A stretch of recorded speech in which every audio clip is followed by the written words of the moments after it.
Ah, t'es là en fait. Désolée. J'étais un peu en train de me reposer.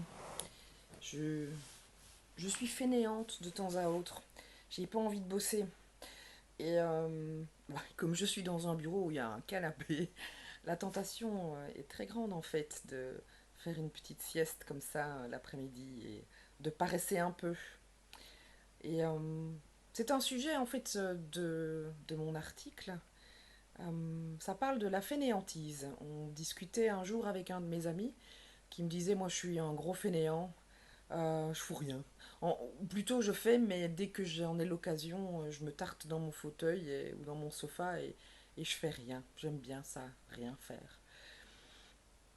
Et donc je trouvais ça bizarre parce que je trouve pas que ce soit quelqu'un de particulièrement fainéant. Il fait un métier plutôt difficile même. Simplement, peut-être qu'il travaille vite et bien et que du coup, bon, il a du temps. Là où d'autres personnes continuent à bosser. Euh, Par ailleurs, peut-être qu'effectivement, il a besoin de se poser régulièrement, malgré tout, alors qu'il pourrait peut-être faire un peu plus. Simplement, il était en train de vivre à ce moment-là des choses un petit peu difficiles et je pense que la tension intérieure est quelque chose qui lui a pris beaucoup, beaucoup d'énergie. Et je pense que nous sommes nombreux à vivre cette tension intérieure-là et je suppose que c'est ton cas. En tout cas, ça a été le mien, par exemple, pendant très longtemps, je me suis levée tous les matins avec la peur au ventre. Donc j'ouvrais les yeux et bouf, j'avais cette boule au ventre qui était là, bien présente. Et quand j'ai commencé à prendre conscience de ça, à mettre des mots sur un mal-être qui était au départ diffus, je me suis rendu compte en fait que ben, c'était une peur qui venait de nulle part. C'était pas une peur concrète.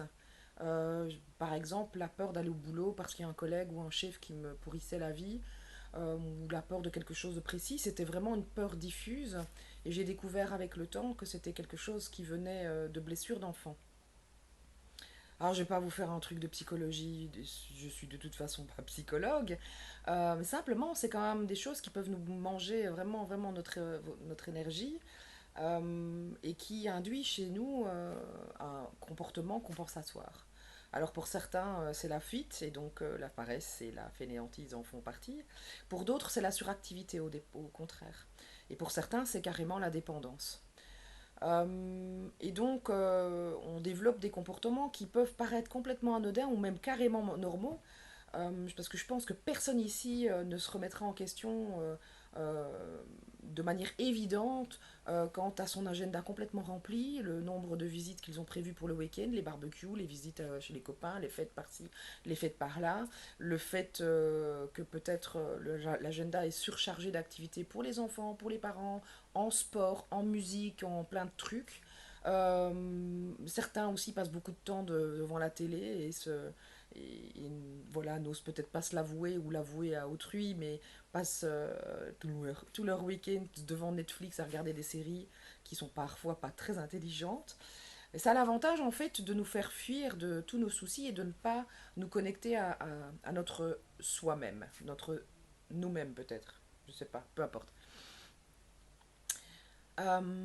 Et un peu comme les dépendances, en fait, que ce soit la drogue, que ce soit la cigarette, que ce soit l'alcool, que ce soit la boulimie, parce qu'on peut avoir de la dépendance vis-à-vis de la nourriture, tout ça, ce sont des mécanismes compensatoires qui nous permettent de nous déconnecter de ce qu'on vit. Et donc, en fait, ce qui est intéressant comme exercice, c'est de voir à quoi tu passes ton temps, en fait, et là où tu peux remettre de la légèreté, remettre de la joie, et aussi de voir concrètement qu'est-ce qui t'empêche d'avancer dans ta vie et par quoi tu pourrais remplacer ça pour de nouveau donc retrouver de l'énergie et être plus joyeux. Et ça, c'est donc l'objet de l'article que j'ai intitulé Tous des fainéants et que tu pourras lire en cliquant sur le lien qui se trouve en dessous. Et si de nouveau tu as envie d'en parler, que tu veux envisager peut-être un accompagnement pour te remettre au milieu de tes préoccupations dans ta vie, n'hésite pas, je suis à ton écoute. À très bientôt.